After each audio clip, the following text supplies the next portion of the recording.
بسم اللہ الرحمن الرحیم الحمد للہ نحمدہ ونصلی ونسلم علی خاتم الانبیاء والمرسلین وعلی آلہ وصحبہ واہل بیتہ اجمعین اما بعد فاعوذ باللہ من الشیطان الرجیم بسم اللہ الرحمن الرحیم یا ایھا الذین آمنوا لا تحرموا طیبات ما احل اللہ لکم ولا تعتدوا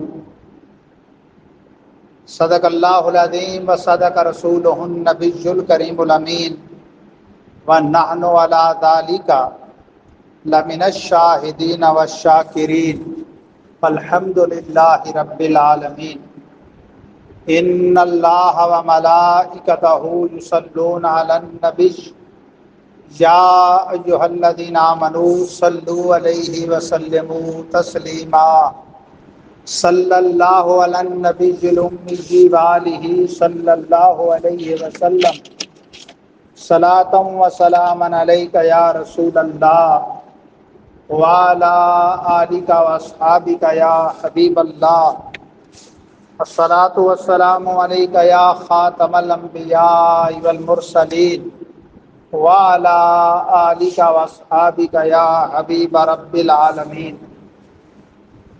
حمد باری تعالیٰ اور دربار رسالت مآب علیہ افضل الصلوات واکمل التسلیمات میں ہدیہ درود و سلام عرض کرنے کے بعد گرامی قدر حضرات سامعین کرام بحمد اللہ تعالی آج 12 ذوالحجۃ الحرام 1447 سن ہجری مطابق 29 مئی 2026 عیسوی عید الاضحیٰ کے تیسرے دن جمعے کے روز روشن بندہ ناچیز اور آپ حضرات مرکزی جامع مسجد اہل سنت گلشن شیرازی کالونی میاں والی میں فریضہ جمعہ مبارکہ کی ادائیگی کے لیے حاضر ہوئے ہیں۔ گزشتہ سے پیوستہ پارہ نمبر 7 رکوع نمبر 2 سورۃ المائدہ کا رکوع نمبر 12 کا ترجمہ اور مختصر تفسیر بیان کی جائے گی۔ سورۃ المائدہ کی آیہ کریمہ نمبر 87 تا 93 7 آیات بینات ہمارا عنوان ہے، اور اس میں بڑے اہم ترین موضوعات ہیں۔ حلال نعمتوں کو اپنے اوپر حرام نہ کرنا، قسم شرعی اور اس کے احکام اور کفارہ کا بیان، شراب اور جوئے کی حرمت و مذمت اور اللہ تعالیٰ کی اطاعت کا حکم۔ چنانچہ ارشاد ہوتا ہے یا ایھا الذین آمنوا، اے ایمان والو، اے مومنو، لا تحرموا طیبات ما احل اللہ لکم ولا تعتدوا، مت حرام قرار دو ان ستھری چیزوں کو جو حلال ٹھہرائیں اللہ نے تمہارے لیے، اور حد سے مت بڑھو، زیادتی مت کرو۔ ان اللہ لا یحب المعتدین، بے شک اللہ تعالی حد سے بڑھنے والوں کو پسند نہیں فرماتا۔ علماء مفسرین فرماتے ہیں کہ اسلام نے اس طرح کے غیر فطری ضابطوں کی حوصلہ شکنی کی ہے ہمیشہ، اور کبھی حوصلہ افزائی نہیں کی کہ جو لوگ اپنے طور پہ کوئی ضابطے بنا لیں. جیسا کہ عہد رسالت میں جب حضرت عثمان ابن مظعون کے مکان پر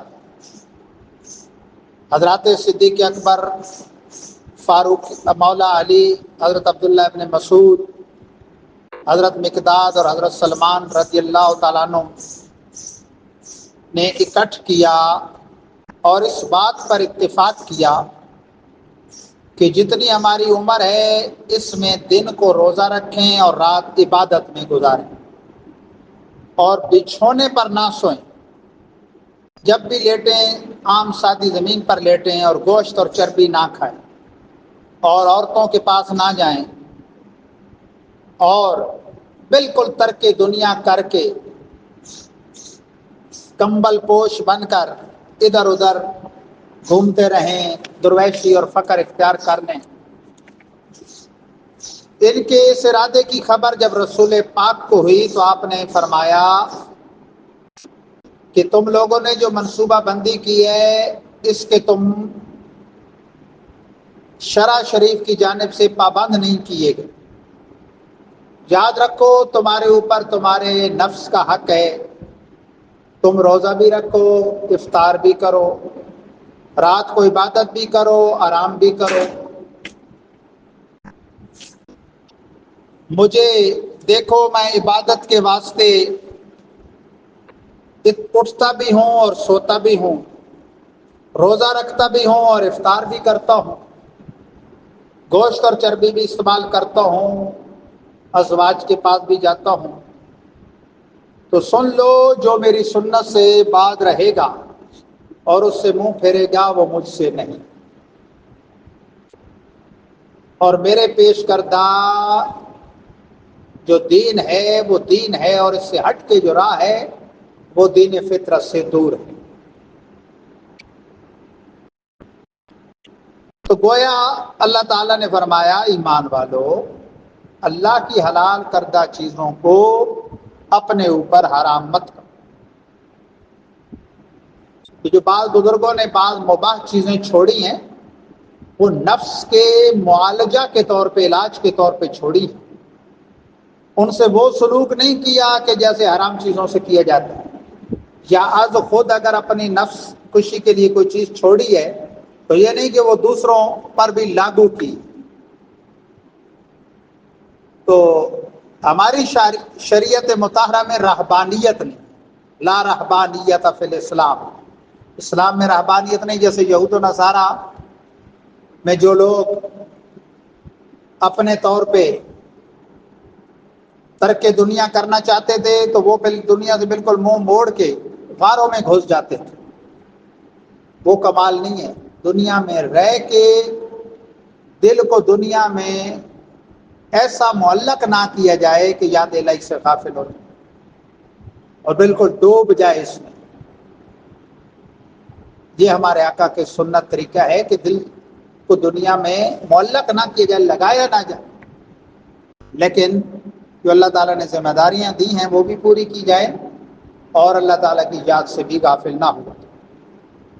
وَكُلُوا مِمَّا رَزَقَكُمُ اللَّهُ حَلَالًا طَيِّبًا، اور ایمان والو کھاؤ اس میں سے جو دیا تمہیں اللہ نے حلال پاکیزہ.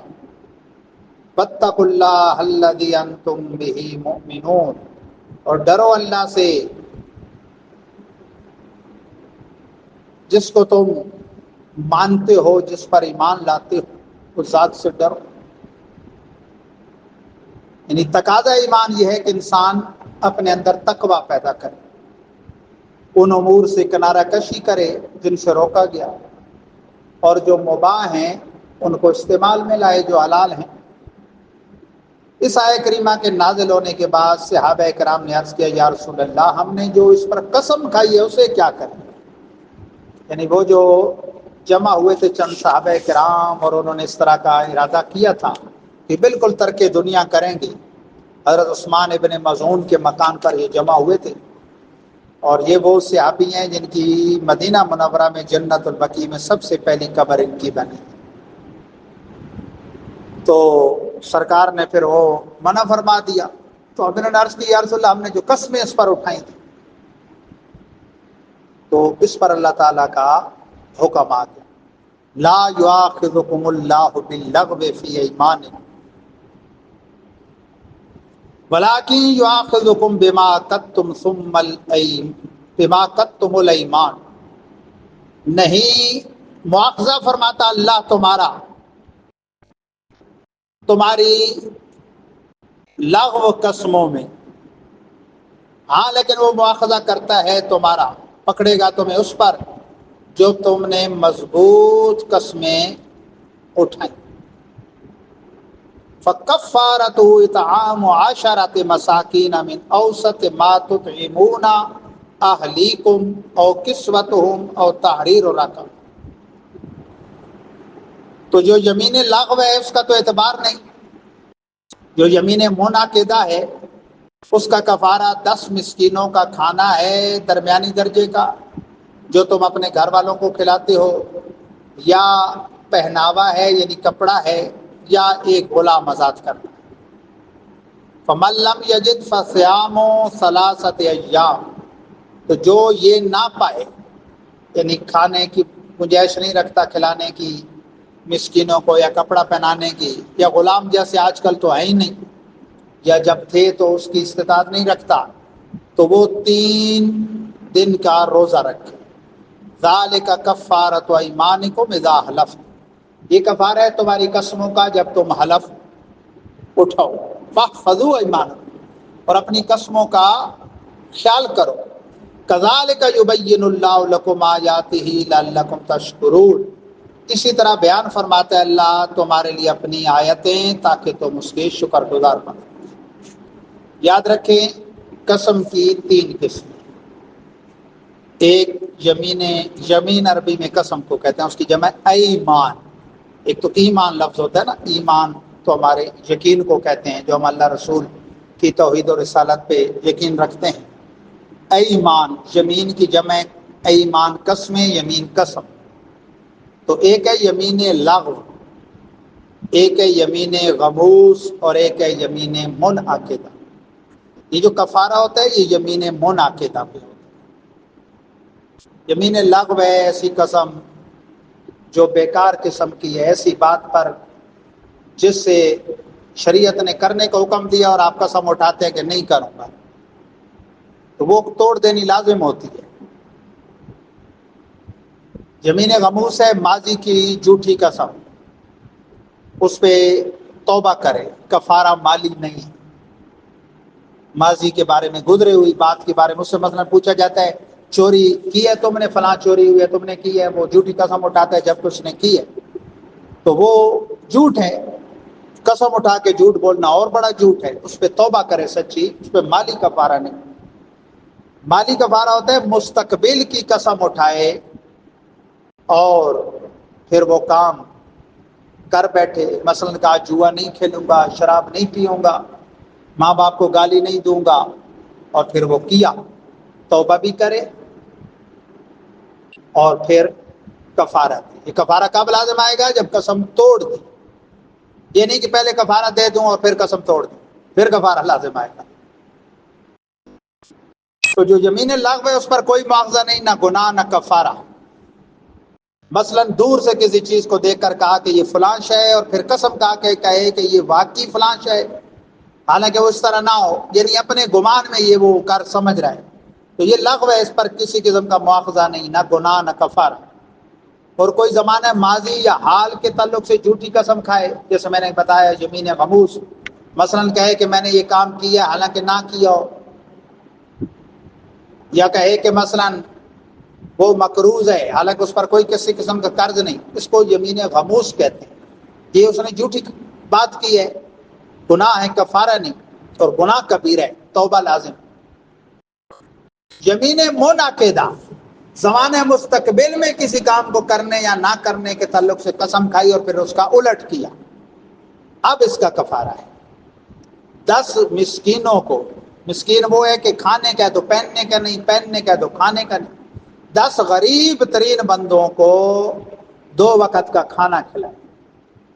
یا ایک مسکین کو 10 دن کھلا دے 2 ٹائم، یا 10 مسکینوں کو 1 ٹائم، 1 دن 2 ٹائم، یا درمیانی درجے کا کپڑا دے دے ان کو 1 سوٹ۔ اس کی وسعت نہیں تو پھر لگاتار 3 روزے رکھے۔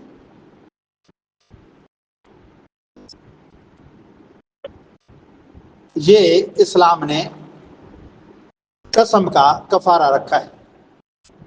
ہاں اگر قسم ہی غلط بات کی کھائی، مثلا استغفر اللہ، قسم کھائی کسی فرض کے ترک کرنے کی، قسم کھائی مثلا ماں باپ سے نہیں بولوں گا، تو فرض ہے کہ قسم توڑ دے، کفارہ دے، قسم توڑ دے، یہ توڑنا واجب ہے۔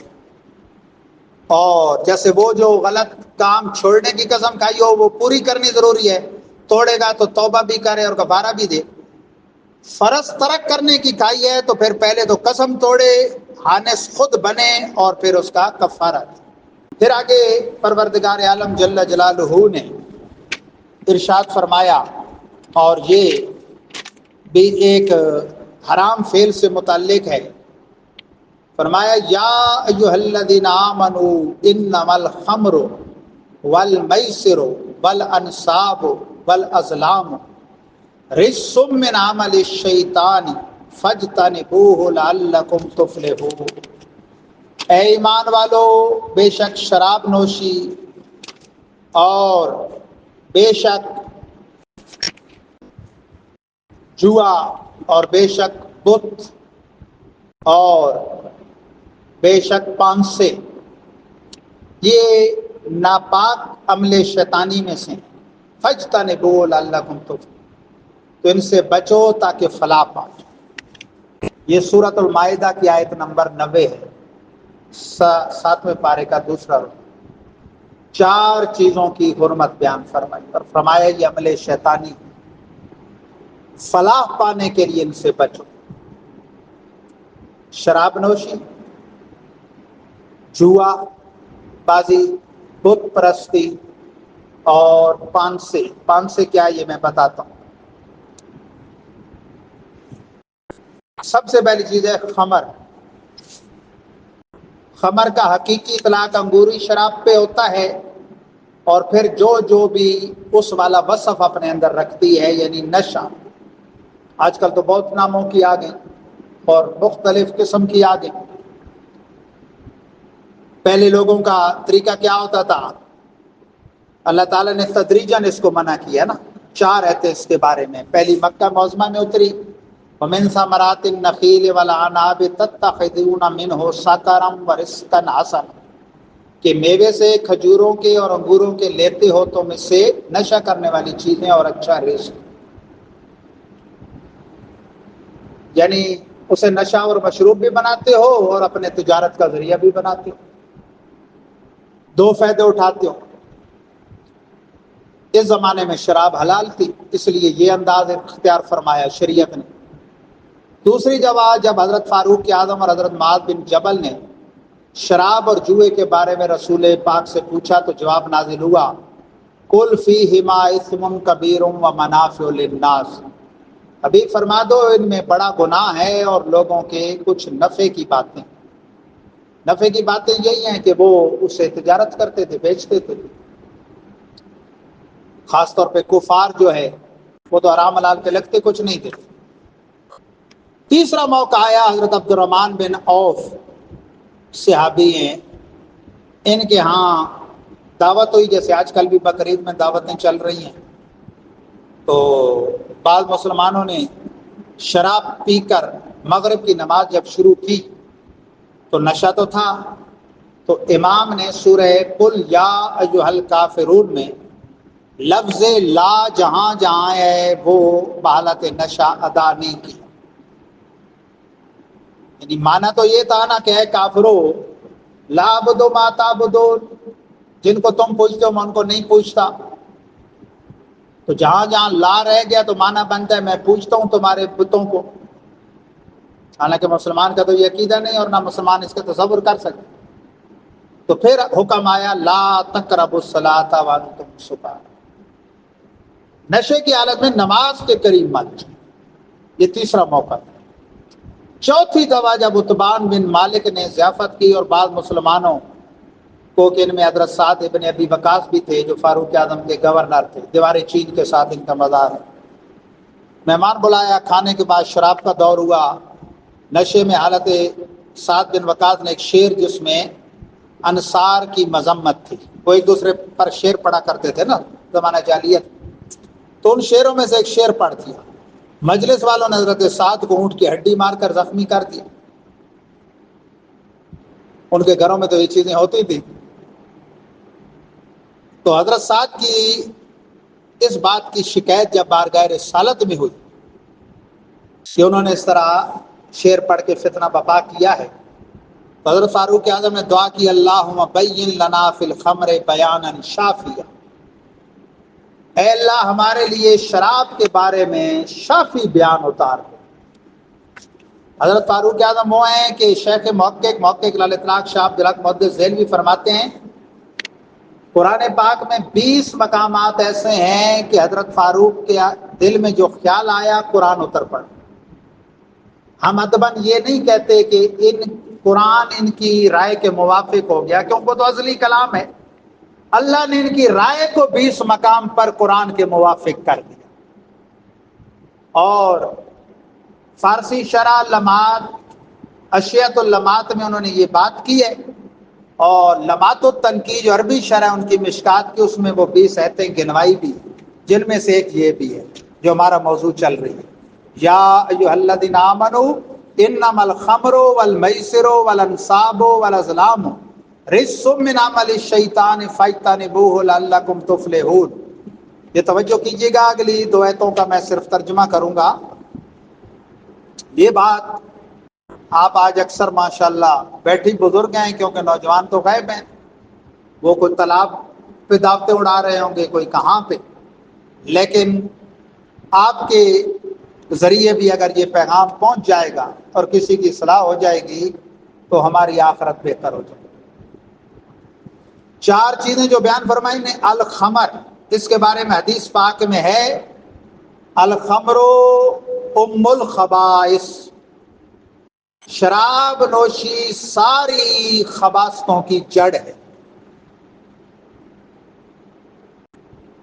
تفسیر روح البیان والوں نے لکھا کہ انگور کا پودا جب لگا نا، شروع میں ابلیس نے بندر کو کاٹ کے مور کو اس کا خون ڈال دیا، پھر بندر کا، پھر وہ بلا پڑا تو پھر جناب شیر کا، پھر خنزیر کا۔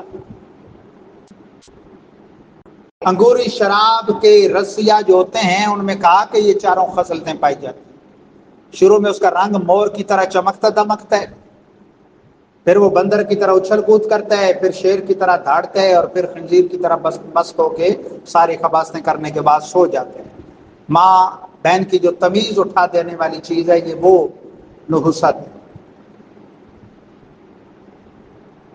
اور حدیث پاک میں بخاری شریف میں فرمایا کہ آخر زمانے میں کچھ لوگ ہوں گے جو ریشم اور شراب کو اور گانے بازوں کو حلال ٹھہرائیں، یعنی وہ منہ سے تو نہیں کہیں گے، ان کا عمل ایسا ہوگا، ان کی مجلسیں ایسی ہوں گی، شراب نوشی ہوگی، گانے بچیں گے، رقص و سرود کی، اور وہ ریشمی لباس پہنیں گے، اور وہ ایسا انداز اختیار کریں گے کہ لگے گا استغفر اللہ، شریعت کے حرام کردہ چیزوں کو وہ حلال سمجھتے ہیں۔ تو اس لیے اپنی آل اولاد پہ نظر رکھیں۔ آغاز وہ سگریٹ سے کرتے ہیں، سادہ سگریٹ، پھر ان کو کوئی دوست مل جاتے ہیں جو ان کو چرس پہ لگا دیتے ہیں، پھر پہلے پاؤڈر ہوتا تھا، اب آئس آ گئے، اور وہ شیشہ، اور پتہ نہیں کیا کہ یونیورسٹی اور کالج کے نوجوان لڑکے اور لڑکیاں جو اپنے آپ کو بڑا لکھا پڑھا اور سمجھدار سمجھتے ہیں، لاکھوں لاکھ ان کی ڈگری پہ بھی ماں باپ خرچ کرتے ہیں اور وہ بنتے ڈنگر ہیں، اور پھر لاکھوں لاکھ ان کی ان عیاشیوں پہ بھی خرچ ہوتا ہے، اور وہ معاشرے کے تباہ اور بیکار افراد بن کے نکلتے ہیں، بنیاد نشہ بنتے ہیں۔ ہمارا ضلع قتل و غارت گری میں جو بہت آگے ہے، اور آئے دن اور کوئی دن خالی نہیں۔ اخبار تو ہر بندہ نہیں پڑھتا تھا نا، اب موبائل تو میرے سمیت ہر بندے کے ہاتھ میں ہے، تو اس لیے ہر روز ہر وقت کی خبر ہوتی ہے۔ اس کے بھی پیچھے بنیاد یہ نشہ ہے۔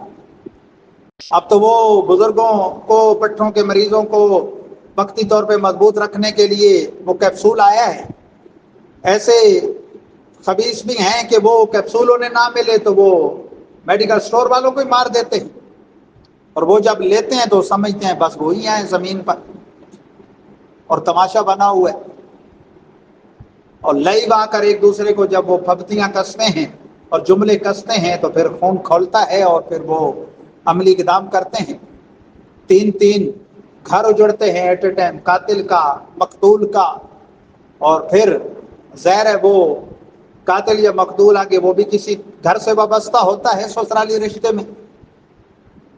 دوسرا جوا،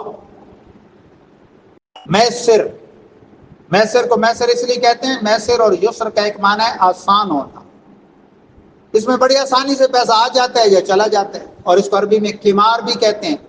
یہ کمر جو ہے نا، کمر چاند، قمار سے ماخوذ ہے۔ ایک ہوتا ہے ماخوذ ہونا، ایک ہوتا ہے مشتق ہونا۔ طلبہ آج نہیں بیٹھے، چھٹی ہے، ورنہ وہ ان باتوں سے خوش ہوتے ہیں کیونکہ وہ تو پڑھتے ہیں نا، تو ان کے کام کی یہ گرامر کی چیز ہوتی ہے، لیکن یہ آسان سی بات ہے، آپ سمجھ جائیں گے۔ یعنی وہ صرفی قاعدے کے تحت ایک اسم سے کوئی اسم یا فعل نکالا جائے تو اسے کہتے ہیں مشتق کرنا، اور بغیر قاعدہ صرفی کے ویسے کسی اسم کو کسی اسم سے نکالا جائے تو کہتے ہیں ماخوذ کرنا۔ اردو میں زیادہ تر ماخوذ بولتے ہیں۔ تو کمر قمار سے ماخوذ ہے، کمر، بلکہ قمار جو ہے جوا، یہ کمر سے ماخوذ ہے کیونکہ اس میں کمر والی صفت ہے۔ کمر پہلی تاریخوں میں باریک، پھر بڑھتے بڑھتے بڑھتے بڑھتا چلا جاتا ہے، پھر آخری تاریخوں میں گھٹتا چلا جاتا ہے، پھر بالکل غائب۔ قمار میں بھی پیسہ کبھی کم، کمر کی طرح کبھی بڑھتا ہے اور کبھی بالکل جاتا ہے۔ یہ بھی فتنے لاتا ہے، یہ بھی لڑائی جھگڑوں کا سبب ہے، اور انسان کی عزت اور وقار جو سب سے پہلی چیز ہے ایمان کے بعد، اس کو برباد کر دیتے ہیں۔ حسن معاشرت ختم کر دیتی شراب نوشی اور جوا۔ اعلیٰ حضرت کے والد گرامی ایک جگہ فرماتے ہیں، اے عزیز، شراب مثل سراب ہے۔ سراب جانتے ہیں؟ وہ دور سے جو دھوپ چمکتی ہے اور آدمی سمجھتا ہے کہ یہ پانی کھڑا ہے، قریب جاتا ہے تو وہ دھوپ ہوتی ہے، پھر سمجھتا ہے پانی کھڑا ہے، پھر یہ دھوکا ہوتا ہے نا۔